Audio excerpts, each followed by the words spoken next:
ನಮಗೆ ಯುದ್ಧ ಬೇಕಾಗಿಲ್ಲ, ಶಾಂತಿ ಬೇಕು. ಅಮೆರಿಕ ಅಧ್ಯಕ್ಷ ಟ್ರಂಪ್ ಕೂಡಲೇ ಯುದ್ಧ ನಿಲ್ಲಿಸಿ ಜಗತ್ತಿಗೆ ಶಾಂತಿಯ ಸಂದೇಶ ನೀಡಬೇಕು. ಜಯ ಬಸವಾನಂದ ಸ್ವಾಮೀಜಿ ಮನವಿ. ಕರುನಾಡು ವಿವಿಧತೆಯಲ್ಲಿ ಏಕತೆಯನ್ನ ಹೊಂದಿರುವ ಧರ್ಮ ಭೂಮಿಯಾಗಿದ್ದು ಸೂಫಿ ಸಂತರ ನೆಲೆಬೀಡಾಗಿದೆ ಎಂದು ಚಿಕ್ಕಮಗಳೂರಿನ ಬಸವ ತತ್ವ ಪೀಠದ ಪೂಜ್ಯ ಶ್ರೀಗಳಾದ ಜಯ ಬಸವಾನಂದ ಸ್ವಾಮೀಜಿ ಹೇಳಿದರು. ಅವರು ಕೃಷ್ಣರಾಜಪೇಟೆ ತಾಲೂಕಿನ ಮಂದಗೆರೆ ಸಮೀಪದ ಹೊನ್ನೇನಹಳ್ಳಿ ರಸ್ತೆಯಲ್ಲಿರುವ ಧರ್ಮಗುರು ಹಜರತ್ ಖ್ವಾಜಾ ಶಾ ಮೆಹಬೂಬ್ ಉಲ್ಲಾ ಶಾ ಬೆಸ್ತಿ ಉಲ್ ಖಾದ್ರಿ ಅಲ್ ಹುಸೇನ್ ಅವರ ತೋಟದಲ್ಲಿ ಪರಮ ಪೂಜ್ಯ ಶ್ರೀ ಗೌಸ್ ಆಜಾಂ ದೀಪೋತ್ಸವ ಪ್ರಯುಕ್ತ ಆಯೋಜಿಸಿದ್ದ ಸರ್ವಧರ್ಮ ಸಭೆಯ ದಿವ್ಯ ಸಾನ್ನಿಧ್ಯ ವಹಿಸಿ ಮಾತನಾಡಿದರು. ಮಾನವ ಧರ್ಮಕ್ಕಿಂತ ಮಿಗಿಲಾದ ಧರ್ಮ ವಿಶ್ವದಲ್ಲಿಯೇ ಯಾವುದೂ ಇಲ್ಲ. ಆದ್ದರಿಂದ ಮಾನವರಾದ ನಾವು ಸಾಧನೆ ಮಾಡಲು ಕಷ್ಟವಾದರೂ ನ್ಯಾಯ, ನೀತಿ, ಧರ್ಮ ಹಾಗೂ ಸತ್ಯದ ದಾರಿಯಲ್ಲಿಯೇ ಮುನ್ನಡೆದು ಗುರಿ ಮುಟ್ಟಲು ಪ್ರಾಮಾಣಿಕ ಪ್ರಯತ್ನ ಮಾಡಿ ಯಶಸ್ವಿಯಾಗಬೇಕು. ಇಂದಿನ ಸೋಲೆ ನಾಳಿನ ಗೆಲುವಿಗೆ ಮೆಟ್ಟಿಲಾಗುವುದರಿಂದ ಯುವ ಜನರು ಹಾಗೂ ವಿದ್ಯಾರ್ಥಿಗಳು ಕ್ಷಣಿಕ ಸುಖದ ಆಸೆಗೆ ಬಲಿಯಾಗಿ ತಮ್ಮ ಅಮೂಲ್ಯವಾದ ಜೀವವನ್ನ ವ್ಯರ್ಥ ಮಾಡಿಕೊಳ್ಳದೆ ಸತತವಾದ ಪರಿಶ್ರಮದಿಂದ ಸಾಧನೆ ಮಾಡಬೇಕು ಎಂದು ಕಿವಿಮಾತು ಹೇಳಿದರು. ನಮಗೆ ಯುದ್ಧ ಬೇಡ, ಶಾಂತಿ ಬೇಕು. ಟ್ರಂಪ್ ಯುದ್ಧ ನಿಲ್ಲಿಸಲಿ. ಜಗತ್ತು ಇಂದು ಯುದ್ಧದಿಂದ ಬಸವಳಿದಿದೆ. ವಿಶ್ವದ ದೊಡ್ಡಣ್ಣ ಎನಿಸಿಕೊಂಡಿರುವ ಅಮೆರಿಕ ದೇಶವು ಸಣ್ಣ ದೇಶವಾದ ಇರಾನ್ ಮೇಲೆ ಯುದ್ಧ ಮಾಡಿ ವಿಶ್ವದಲ್ಲಿಯೇ ಭಯದ ವಾತಾವರಣವನ್ನ ಸೃಷ್ಟಿಸಿದೆ. ನಮಗೆ ಯುದ್ಧ ಬೇಕಾಗಿಲ್ಲ, ನಮಗೆ ಬೇಕಾಗಿರುವುದು ಶಾಂತಿ ಮತ್ತು ಪ್ರೀತಿ. ಆದ್ದರಿಂದ ಅಮೆರಿಕ ಅಧ್ಯಕ್ಷ ಟ್ರಂಪ್ ಅವರು ಕೂಡಲೇ ಯುದ್ಧವನ್ನ ನಿಲ್ಲಿಸಿ ಜಗತ್ತಿಗೆ ಶಾಂತಿಯ ಸಂದೇಶ ನೀಡಬೇಕು ಎಂದು ಜಯ ಬಸವಾನಂದ ಸ್ವಾಮೀಜಿ ಮನವಿ ಮಾಡಿದರು. ಹಾಸನ ನಗರದ ಧರ್ಮಗುರುಗಳಾದ ರೆವೆರೆಂಡ್ ಫಾದರ್ ಶ್ರೀನಿವಾಸ್ ಮೂರ್ತಿ ಅವರು ಧರ್ಮ ಸಂದೇಶ ನೀಡಿ ಮಾತನಾಡಿ, ಎಲ್ಲಾ ಧರ್ಮಗಳ ಸಾರವು ಒಂದೇ ಆಗಿದ್ದು ಭಗವಂತನ ಸಾಕ್ಷಾತ್ಕಾರವನ್ನ ಹೊಂದುವುದಾಗಿದೆ. ಆದ್ದರಿಂದ ನಾವು ಜಾತಿ, ಮತ, ಪಂಥಗಳಿಂದ ಹೊರಬಂದು ನಾಗರಿಕ ಸಮಾಜದಲ್ಲಿ ವಾಸ ಮಾಡುವ ಎಲ್ಲರೂ ಒಂದು ಎಂಬ ವಿಶಾಲವಾದ ಮನೋಭಾವನೆಯಿಂದ ಪರಸ್ಪರ ಪ್ರೀತಿ ವಿಶ್ವಾಸಗಳಿಂದ ಅಣ್ಣ ತಮ್ಮಂದಿರಂತೆ ಜೀವನ ನಡೆಸುವುದನ್ನ ಕಲಿಯಬೇಕು ಎಂದು ಹೇಳಿದರು.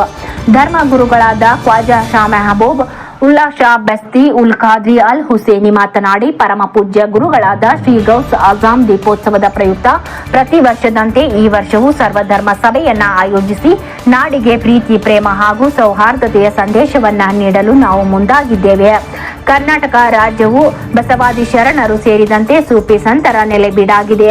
ನಾವು ಜಾತಿ, ಮತ, ಪಂಥಗಳಿಗಿಂತ ಮುಕ್ತವಾದ ಸಮಾಜವನ್ನ ನಿರ್ಮಾಣ ಮಾಡಬೇಕಾದರೆ ಮೊದಲು ಜಾತೀಯತೆಯಿಂದ ಹೊರಬಂದು ನಾವೆಲ್ಲರೂ ಒಂದು ಎಂಬ ವಿಶಾಲವಾದ ಮನೋಭಾವನೆಯನ್ನ ಬೆಳೆಸಿಕೊಂಡಾಗ ಮಾತ್ರ ಇಡೀ ನಾಗರಿಕ ಸಮಾಜಕ್ಕೆ ಬೇಕಾದ ಧರ್ಮ ಗುರುಗಳಾಗಿ ಸಮಾಜವನ್ನ ತೀಡಿ ಜಾಗೃತಿಗೊಳಿಸಿ ಆರೋಗ್ಯವಂತ ಸಮಾಜವನ್ನ ನಿರ್ಮಾಣ ಮಾಡಬಹುದಾಗಿದೆ ಎಂಬುದಕ್ಕೆ ಇಲ್ಲಿ ನೆರೆದಿರುವ ಜನಸ್ತೋಮವೇ ಸಾಕ್ಷಿಯಾಗಿದೆ ಎಂದು ಹೇಳಿದರು.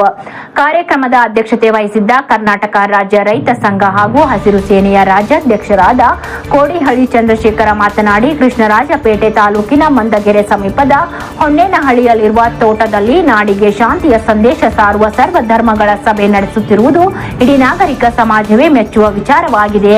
ಜಾತಿ, ಮತ, ಪಂಥಗಳಿಂದ ಸಮಾಜವನ್ನ ಒಡೆಯುತ್ತಿರುವ ರಾಜಕಾರಣಿಗಳ ಬಗ್ಗೆ ಜನಸಾಮಾನ್ಯರು ಎಚ್ಚರ ವಹಿಸಬೇಕಾದ ಕಾಲ ಸನ್ನಿಹಿತವಾಗಿದೆ.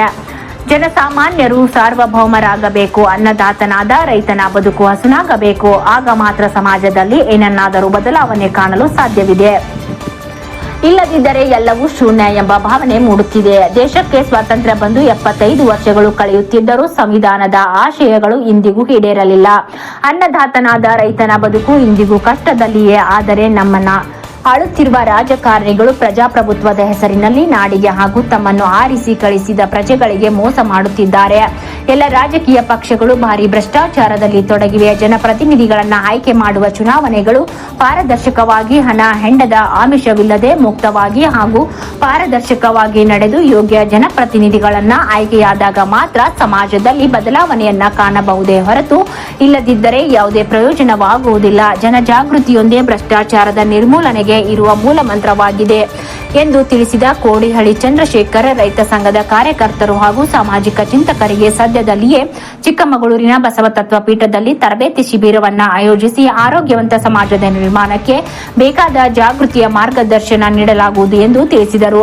ಕರ್ನಾಟಕ ರಾಜ್ಯ ಸಂಘದ ಉಪಾಧ್ಯಕ್ಷರಾದ ಆನೆಕೆರೆ ರವಿ, ಹಾಸನ ಜಿಲ್ಲಾ ಪ್ರಧಾನ ಕಾರ್ಯದರ್ಶಿ ಬೋರನಕೊಪ್ಪಲು ಜಯರಾಮ್, ಅರಕಲಗೂಡು ತಾಲೂಕಿನ ರೈತ ಮುಖಂಡರಾದ ಅಕಮಲ್ ಪಾಷಾ, ರಾಜ್ಯ ಸಂಚಾಲಕ ಮಹಮ್ಮದ್ ಸಾದಿಕ್, ವಿಶ್ರಾಂತ ಪ್ರಾಂಶುಪಾಲ ಹಾಗೂ ಹಾಸನ ತಾಲೂಕು ರೈತ ಸಂಘದ ಕಾರ್ಯಾಧ್ಯಕ್ಷರಾದ ಗಂಗಾಧರ್ ಅಂದ್ರಳ್ಳು, ಸಿದ್ದಪ್ಪ ಹಾಸನ್, ಜಿಲ್ಲಾ ರೈತ ಸಂಘದ ಅಧ್ಯಕ್ಷ ಬಾಬು, ಮೈಸೂರು, ಹಾಸನ, ಹೊಳೆನರಸೀಪುರ ಹಾಗೂ ತುಮಕೂರು ಜಿಲ್ಲೆಯ ಬಾಣಸಂದ್ರದ ಧರ್ಮಗುರುಗಳು ಧಾರ್ಮಿಕ ಸಭೆಯಲ್ಲಿ ಭಾಗವಹಿಸಿ ಧರ್ಮ ಸಂದೇಶ ನೀಡಿದರು.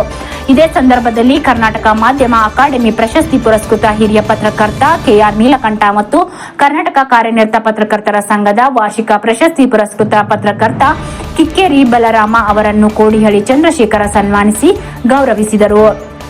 ಜಾಮಿಯಾ ಮಸೀದಿ ನೌಜವಾನ್ ಕಮಿಟಿ ಹಾಗೂ ಮಂದಗೆರೆ ಶರೀಫ್ನ ನೂರಾರು ಯುವ ಕಾರ್ಯಕರ್ತರು ಹಾಗೂ ಮುಸ್ಲಿಂ ಸಮಾಜದ ಬಂಧುಗಳು ಸರ್ವಧರ್ಮ ಸಭೆಯಲ್ಲಿ ಭಾಗವಹಿಸಿದ್ದರು. ವರದಿ ಡಾಕ್ಟರ್ ಕೆಆರ್ ನೀಲಕಂಠ, ಕೃಷ್ಣರಾಜಪೇಟೆ, ಮಂಡ್ಯ.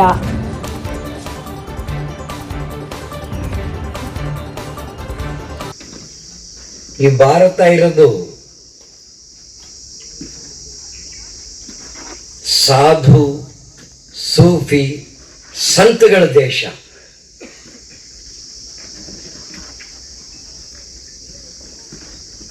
ದೇಶ ಎಲ್ಲೂ ನಾನು ಕಾಣೆ. ಆದಷ್ಟು ಎಲ್ಲ ಕಡೆ ತಿರುಗಿದ್ದೀನಿ. ಬಿಡೋದಿಲ್ಲ. ಮಂಡಿಪೇಟೆಯಲ್ಲೆಲ್ಲ ಚಂದ ಎತ್ತಾರೆ, ಠೇವಣಿ ತುಂಬ್ತಾರೆ, ಕ್ಯಾಂಡಿಡೇಟ್ ಮಾಡ್ತಾರೆ, ಗೆಲ್ಲಿಸ್ತಾರೆ. ಯಾಕೆ ಈ ಮಾತನ್ನ ನಾನು ನಿಮಗೆ ಜೊತೆ ಹಂಚ್ಕೊತಾ ಇದ್ದೀನಿ ಅಂದ್ರೆ, ಯಾವ್ಯಾವ ಜವಾಬ್ದಾರಿಗಳನ್ನ ಯಾವ್ಯಾವ ವ್ಯಕ್ತಿಗಳು ನಿರ್ವಹಿಸಬೇಕಾಗಿರುತ್ತೋ ಆ ನಿರ್ವಹಿಸೋದ್ರಲ್ಲಿ ನಾವು ಫೇಲ್ಯೂರ್ ಆದ್ರೆ, ಇವತ್ತು ಆಗ್ಬೇಕು, ರಾತ್ರಿ ಊಟ ಆಗ್ಬೇಕು, ಮಧ್ಯೆ ಕಾಫಿ ಟೀ ಇರ್ಬೇಕು, ಇದೆಲ್ಲ ಹೆಂಗ್ ಮೇಂಟೈನ್ ಮಾಡೋದು? ಊರಿನ ಜನ ಹೇಳಿದ್ರು 500 ಜನ ಸ್ವಾಮಿ ಇರ್ಲಿ, ತೊಂದರೆ ಇಲ್ಲ. ಎಲ್ಲಿ ಯಾರು ಸ್ವಲ್ಪ ಒಳ್ಳೆ ಕೃಷಿಕ ಕುಟುಂಬಗಳಿದಾವೋ ಅವ್ರ ಮನೆಗೆ 2 ಜನ 4 ಜನ. ಸಾಮಾನ್ಯ ಕುಟುಂಬದವರು ಪ್ರತಿಯೊಂದು ಕುಟುಂಬದಲ್ಲಿ ಮಾಡಿ ಸಂಘಟನೆ ಮಾಡ್ಬೇಕಂತೆ. ಆಗ ಸುಂದರೇಶ್ ನಾವೆಲ್ಲ ಕ್ಯಾತ್ನಹಳ್ಳಿಗೆ ಬಂದ್ವಿ, ಅಲ್ಲೊಂದು ಸಭೆ ಮಾಡಿದ್ವಿ. ಅಲ್ಲಿ ಅನೇಕ ಹುಡುಗರು ಸಿಕ್ಕಿದ್ರು. ಅವರು ನಾಳೆಯ ದಿನ ದೊಡ್ಡ ಚಳುವಳಿಗಾರರಾಗಿ ನಮ್ಮ ಜೊತೆ ಗುರುತಿಸ್ಕೊಂಡ್ರು. ಹಾಗಾಗಿ ಬಂಧುಗಳೇ, ಇವತ್ತಿನ ಧರ್ಮ ಅಂದ್ರೆ ಏನು, ಧರ್ಮಕ್ಕೆ ಬೇಕಾಗುವಂತ ನೆಲೆಗಟ್ಟು ಏನು, ಈ ಎಲ್ಲ ವಿಷಯಗಳನ್ನ ಬಹಳ ಕೂಲಂಕುಷವಾಗಿ ಎಲ್ಲರೂ ಕೂಡ ಮಾತಾಡಿದ್ದಾರೆ. ಜ್ಞಾಪಕ ಬರ್ತದೆ, ನಾನು ಕಳೆದ ತಿಂಗಳು ರಾಯಚೂರು ಯಾದಗಿರಿ ಜಿಲ್ಲೆಯ ಪ್ರವಾಸ ಮಾಡುವಾಗ ನಮ್ಮ ಹಳೆ ನಿಮ್ಮ ಊರ ಪಕ್ಕದ ಬಾಗೇವಾಳ್ನಲ್ಲಿ ನಾವೆಲ್ಲ ಸೇರಿದ್ವಿ. ಹೆಂಗಿತ್ತು ಅವತ್ತಿನ ವಿಚಾರಗಳು, ಹೆಂಗಿತ್ತು ಅವತ್ತಿನ ಸಭೆ, ನಮ್ಮ ಆ ವಯಸ್ಸಿನ ಉತ್ಸಾಹದ ಕಾರ್ಯ ಚಟುವಟಿಕೆಗಳು ಹೆಂಗಿದ್ವು ಅಂತೇಳಿ ನನ್ನ ಒಂದು ಸಣ್ಣ ಉದಾಹರಣೆ ನೆನಪಾಗ್ತದೆ. ನಮ್ಮ ಗುರುಗಳಂತ ಒಬ್ರು ಗುರುಗಳಿದ್ರಂತೆ. ಒಬ್ರು ಆ ಗುರುಗಳು ಒಂದು ಬಹಳ ಘೋರವಾದಂತ ಸರ್ಪ ಆ ಆಶ್ರಮದ ಹತ್ರ ಓಡಾಡ್ತಿತ್ತಂತೆ. ಆ ಆಶ್ರಮದ ಹತ್ರ ಓಡಾಡೋ ಸರ್ಪಕ್ಕೆ ರೂವಾರಿಗಳಾದಂತ ಹಜರತ್ ಖ್ವಾಜಾ ಮೆಹಬೂಬುಲ್ಲಾ ಶಾರ್ ಅವರೇ, ವೇದಿಕೆ ಮೇಲೆ ನಾಯಂದ್ರೆ, ಸ್ನೇಹಿತರೆ, ಪ್ರಾರಂಭದಲ್ಲಿ ರಾಷ್ಟ್ರದ ಪಾಪ ಖಮೇನಿ ಅವರನ್ನ ಎಷ್ಟು ಪ್ರಾರ್ಥನೆ, ಇವತ್ತು ನನ್ನ ಬೆಳಗ್ಗೆ ನೋಡ್ತಾ ಇದ್ದೆ, ಖಮೇನಿ ಅವರನ್ನ ಪ್ರಾರ್ಥಿಸ್ತಾ ಇದ್ದಾರೆ. ಅವರಿಗೆ ಬಂದ ಒಂದು ಸಾವಿನ ಬಗ್ಗೆ. ಆ ದೇಶದ ಪರಮೋಚ್ಚ ನಾಯಕ, ಇರಾನ್ ದೇಶದ ಅವರದೇ ಆದ ಒಂದು ದೇಶದ ಧರ್ಮ ಇದೆ, ಅವರದೇ ಆದ ಕಾನೂನಿದೆ, ಅವರದೇ ಆದ ಸಿದ್ಧಾಂತ ಇದೆ. ಹೌದು, ಅವ್ರು ಹೇಳಬಹುದು ಭಯೋತ್ಪಾದನೆಯನ್ನು ನಿರ್ಮೂಲನೆ ಮಾಡ್ತೀವಿ ನಾವು ಅಂತ.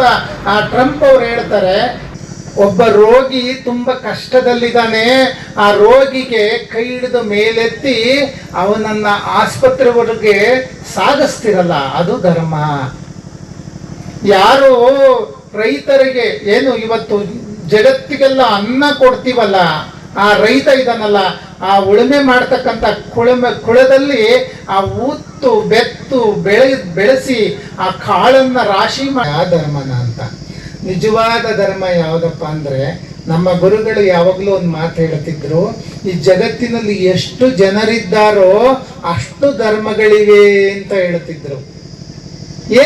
ಹಂಗಂದ್ರೆ ಜಗತ್ತಿನಲ್ಲಿ ಎಷ್ಟು ಜನರಿದ್ದಾರೆ ಅಷ್ಟು ಧರ್ಮ ಅಂದ್ರೆ ಪ್ರತಿಯೊಬ್ಬ ವ್ಯಕ್ತಿಗೂ ಒಂದೊಂದು ಆತ್ಮ ಗೌರವ ಇರ್ತದೆ, ಆತ್ಮದ ಧರ್ಮ ಇರ್ತದೆ. ಆ ಆತ್ಮ ಧರ್ಮವನ್ನ ನೀವು ಪಾಲಿಸ್ಬೇಕು. ಯಾವುದು ಬಸವಾನಂದ ಸ್ವಾಮೀಜಿಯವರೇ, ಹಾಗೆ ರೆವರೆಂಡ್ ಶ್ರೀನಿವಾಸ ಮೂರ್ತಿಯವರೇ, ಹಾಗೆಯೇ ನಮ್ಮ ಕರ್ನಾಟಕದ ರತ್ನ, ರೈತರ ಕಣ್ಮಣಿ, ಧೀಮಂತ ಹೋರಾಟಗಾರರಾದಂತಹ ಶ್ರೀಯುತ ಚಂದ್ರಶೇಖರ್ ಸರ್ ಅವರೇ, ಹಾಗೆ ವೇದಿಕೆಯಲ್ಲಿರುವ ಎಲ್ಲ ಪ್ರಮುಖರೇ, ಗಣ್ಯರೇ, ಸಿಂಹಾಸನ ಅಂತ. ಹಾಗಾದ್ರೆ ನಾವೆಲ್ಲ ದೇವರ ಪಾದದಲ್ಲಿ ಇದ್ದೇವೆ, ಅಲ್ಲಿ ಬದುಕ್ತಾ ಇದ್ದೇವೆ.